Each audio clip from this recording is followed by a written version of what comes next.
Friends, welcome to my channel. ప్రాణాపాయ స్థితిలో ఉన్న మీనా హాస్పిటల్కి వెళ్ళిన ప్రభావతికి ఎదురుపడ్డ గుండె పగిలే నిజంగానే ఇదంతా జరగబోతుందా?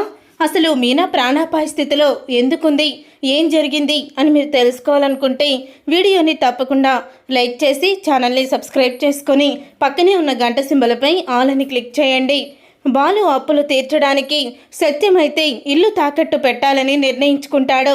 అప్పుడే ప్రభావతితో ఇంటి పత్రాలు తీసుకురా అని చెప్పి అంటాడు. దాంతో ప్రభావతి ఒక్కసారే షాక్ అయిపోతూ ఉంటుంది. ఇంటి పత్రాలు ఇప్పుడెందుకు అని అడుగుతూ ఉంటుంది. ఎందుకు లేదో బాలు అప్పులు అయిపోయినాయి అని చాలా బాధపడుతున్నాడు. అందుకని ఇంటిని తాకట్టు పెట్టి 5 లక్షలు తీసుకొస్తాను అని అంటూ ఉంటాడు. సత్యమైతే అప్పుడే ఇక ప్రభావతి షాక్ అయిపోతూ ఉంటుంది. అయినా వాడి గురించి ఇంటిని తాకట్టు పెట్టడం ఏంటి, మరి మిగతా వాళ్ళందరూ ఏమైపోతారో, మీరు ఇలాంటి పనులు చెయ్యొద్దు, నేను అస్సలు కూడా ఇంటి కాగితాలు ఇవ్వను. అప్పుడెప్పుడు రవి రెస్టారెంట్ పెట్టుకోవడానికి డబ్బులు కావాల్సి ఉంటే ఇంటి పత్రాలు తాకట్టు పెట్టాలని మీరు అన్నప్పుడే నాకు ఇష్టం లేదని చెప్పాను.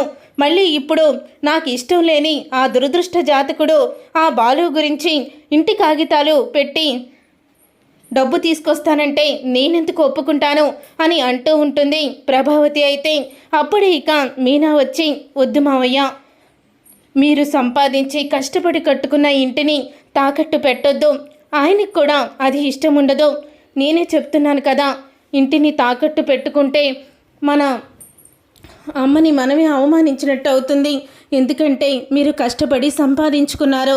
2 లక్షలకి 3 లక్షలకి మనకి దిగజారిపోయే పరిస్థితిలో ఉంటే తాకట్టు పెట్టుకున్నా పర్వాలేదు, చిన్న వాటికి ఇలా తాకట్టు పెట్టొద్దు మావయ్య అని అంటూ మీనా అయితే చెప్తుంది. మీనా చెప్పిన మాట ప్రభావతికి తగులుతుంది. అసలు నేనేనా ఇలా చేసింది, నిజంగా ఇంటిని తాకట్టు పెట్టి నేను తప్పు చేశానా అని అంటూ చాలా బాధపడుతూ ఉంటుంది ప్రభావతి. అయితే తర్వాత ఇక రోహిణినైతే, అమ్మ రోహిణి, వీలైనంత తొందరగా ఇంటి అప్పు తీర్చేసి నీకు ఇచ్చిన అప్పు తీర్చి ఇంటిని విడిపించుకోవాలి అని అంటూ ఉంటుంది ప్రభావతి. నేను ట్రై చేస్తున్నాను అత్తయ్య, పెళ్ళిళ్ళ సీజన్ కాదు కదా, అందుకనే ఏమీ కూడా రావడం లేదు, త్వరలోనే డబ్బంతా ఇచ్చేస్తాను అని అంటూ ఉంటుంది రోహిణి. అయితే ఏంటో ఈ అత్తగారు డబ్బులు కట్టాల్సిన అవసరం లేదనుకొని నేను చాలా సంతోషించాను, కానీ ఈవిడేంటి ప్రతిరోజు గుర్తు చేస్తూనే ఉంటుంది అని అనుకుంటూ ఉంటుంది రోహిణి. తర్వాత ఇక మీనా అయితే రోడ్డు మీద నడుచుకుంటూ వెళ్తూ ఉంటుంది. అప్పుడే గజ అలాగే ఇన్స్పెక్టర్ ఇద్దరూ కూడా మాట్లాడుకుంటూ ఉంటారు. మొత్తానికి మీరు భలే చేశారో, ఆ బాలుగాడు కారు ఇంజిన్ని పోగొట్టి లక్షలు దానికి పెట్టుబడి అయ్యేలా చేశారు. నేను చేసిన పనికి నేను వాడి కారులో పెట్టించిన ఆ మందు వల్ల కారు సీజ్ చేసిన తర్వాత వాడు మిమ్మల్ని కొట్టడం వల్ల మీరు వాడి మీద పగ పెంచుకొని కారు ఇంజిన్ని పోగొట్టారు. మొత్తానికి బాలుగాడిని బాగా ఇరికించాము అని అనుకుంటూ ఉంటారు ఇద్దరూ కూడా. అప్పుడే ఇక అటు నుంచి శృతి అయితే వెళ్తుంది. శృతిని ఆపమని అడుగుతుంది బండిని. స్కూటీని ఆపుతుంది శృతి.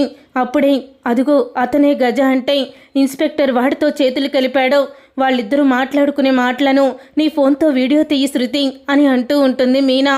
అప్పుడే ఇక శృతి అయితే గజ ఇన్స్పెక్టర్ మాట్లాడుకునే మాటలని ఒక చెట్టు చాటు నుండి వింటూ ఆ వీడియో కూడా రికార్డ్ చేస్తూ ఉంటారు. ఎవరి లేకపోతే పోలీస్ స్టేషన్కు వచ్చి నా మీదే చేయి చేసుకుంటాడా, వాడికి ఎంత ధైర్యం, అందుకనే వాడికి బాగా చేశాను. ఏసీపీ గారు అతన్ని విడుదల చేయమన్నప్పుడు కారుని మాత్రం ఉంచేసుకొని కారు ఇంజన్ని పోగొట్టి మరీ ఇచ్చాను. ఇప్పుడు దానికి 3 లక్షలు 4 లక్షలు అవుతాయో కూడా తెలీదు. నువ్వేమో నీ పగతో వాడి కారులో మందు బాటిల్ పెట్టించి కారు సీజ్ అయ్యేలా చేశావు. ఆ బాలుగాడు ఎవరికి పరిచయమైనా ఇలాగే గొడవ పెట్టుకుంటాడు.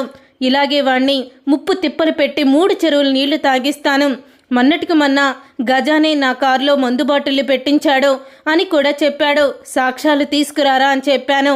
నేను అప్పటికే షాపులో సీసీ ఫుటేజ్ వీడియోని డిలీట్ చేయించేశాను అని ఇన్స్పెక్టర్ గజా చేస్తున్న మోసాన్ని అయితే బయట పెడతారు, రికార్డ్ చేస్తూ ఉంటారు శృతి మీనా. అయితే అప్పుడే ఇక శృతి అయితే, నేను వెంటనే ఇది వెళ్ళి ఏసీపీ అంకుల్కి చూపిస్తాను, నువ్వు జాగ్రత్తగా ఇంటికి వెళ్ళు అని అంటూ ఉంటుంది శృతి. అయితే అప్పుడే శృతి వెళ్ళిపోగానే ఇక మీనా వాళ్ళ మాటలు విందని తెలుసుకున్న గజ అయితే ఏయ్ మీనా ఆగు అని గజ అయితే మీనా వెంట పడతాడు. మీనా అయితే ఆగదు. అప్పుడే ఇక గజ అయితే మీనాని అక్కడే ఉన్న ఒక కర్రతో బలంగా తన మీదకి విసరడంతో తన తలకి బాగా దెబ్బ తగిలి కింద ఒక్కసారి కుప్పకూలిపోతుంది. అటువైపుగా అప్పుడే బాలు కూడా వస్తాడు. ఇక బాలు రావడంతో ఇక గజ ఇన్స్పెక్టర్ అక్కడి నుంచి పారిపోతారు. ఆ తర్వాత మీనాని చూసిన బాలు అయితే మీనా ఏమైంది మీనా అని అంటూ మీనాని హాస్పిటల్కి తీసుకువెళ్తాడు. తీసుకువెళ్ళిన తర్వాత అప్పుడు ఈ విషయం తెలుసుకున్న రవి శృతి అక్కడికి వస్తారు. శృతి అయితే జరిగిందంతా చెప్తుంది.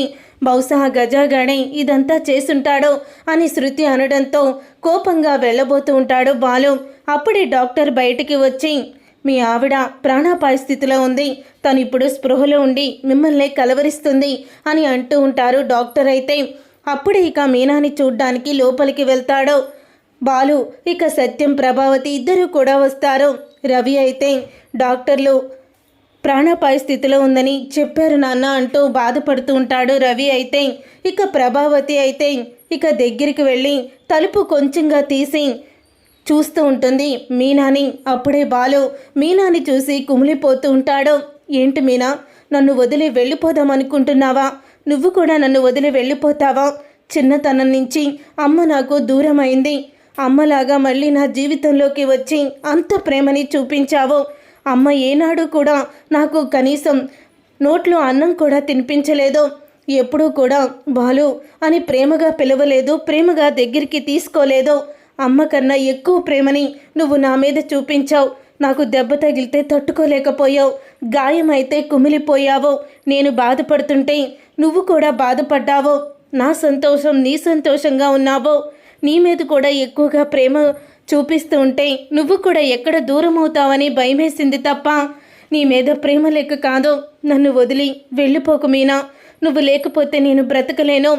ఆ రోజు మా అమ్మ మనోజ్ గాడు చేసిన పనికి నా మీద ద్వేషాన్ని పెంచుకుంది. మా పెద్దన్నయ్యని చంపింది నేనేమో అనుకొని అమ్మ నన్ను అపార్థం చేసుకుంది. ఆ రోజు అన్నయ్యని చంపింది ఆ మనోజ్ గాడు, కానీ అమ్మ నేనే చంపానని నన్ను అరెస్ట్ చేయించింది. ఎలాగో అమ్మకి నేనంటే ద్వేషమే కదా అని ఆ రోజు మళ్ళీ మనోజ్ గాడు జైలుకి వెళ్తే తట్టుకోలేడేమో అని ఆ నిజాన్ని ఆ రహస్యాన్ని నాలోనే దాచుకొని నేను జైలుకి వెళ్ళి అమ్మకి మరింత దూరం అయ్యాను అని గుండె పగిలే నిజాన్ని బయట పెడతాడు. ఇదంతా కూడా చలుపు చాటున ఉండి వింటూ ప్రభావతి అయితే ఒక్కసారే షాక్ అయిపోతూ ఉంటుంది. తన కొడుకు చనిపోవడానికి కారణం మనోజ్ అని, బాలు కాదని నిజం తెలుసుకున్న ప్రభావతి ఇక షాక్ అయిపోతూ చాలా కుమిలిపోతూ ఉంటుంది. ఎంత తప్పు చేశానని తనలోనే తాను ఏడుస్తూ ఉంటుంది ప్రభావతి. చూసారుగా ఫ్రెండ్స్, రాబోయే కథలో ఖచ్చితంగా ఇలాగే జరగబోతుంది. మరి ఇలాగే జరగాలని మీరైతే కోరుకుంటున్నారా? అయితే వీడియోని తప్పకుండా లైక్ చేయండి, షేర్ చేయండి, కామెంట్ చేయండి. గుండె నిండా గుడిగంటలు సీరియల్ అప్కమింగ్ ఎపిసోడ్స్ని టీవీలో కన్నా ముందుగా చూడాలనుకుంటే ఛానల్ని సబ్స్క్రైబ్ చేసుకొని పక్కనే ఉన్న గంట సింబలపై ఆల్ అని క్లిక్ చేయండి. అప్పుడే మేము పెట్టే ప్రతి వీడియో మీరు మిస్ కాకుండా చూసేయవచ్చు.